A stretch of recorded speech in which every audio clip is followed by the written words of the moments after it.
আসসালামু আলাইকুম। আমি সাইমা গাজী। আমার প্রশ্নটা হলো, ইসলামে কোনো মহিলা নবী নেই কেন? বোন, আপনি প্রশ্ন করলেন কেন ইসলাম ধর্মে কোনো মহিলা নবী নেই। কোরআন পরিষ্কারভাবে বলেছে যে পুরুষ হলো তার পরিবারের নেতা। তাহলে পরিবারের নেতায় যখন পুরুষ, তাহলে একজন নারী কিভাবে সমাজের সব মানুষকে নেতৃত্ব দেবে? এবারে দ্বিতীয় অংশে আসি। একজন নবী জামাতের নামাজের সময় সাধারণত ইমামতি করেন। আর আমি আগেও বলেছিলাম যে নামাজের বিভিন্ন ভঙ্গি, যেমন কায়াম, রুকু, সেজদা, দাঁড়ানো, মাথা নোয়ানো আর উপর হয়ে সেজদা, যদি এগুলো মহিলা নবী করতেন তাহলে পেছনে যারা নামাজ পড়বে তাদের অসুবিধা হতো।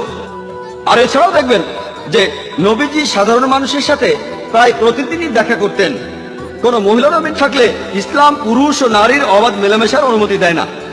যদি কোনো মহিলা নবী হতেন আর তিনি অন্তঃসত্ত্বা হন, সে সময়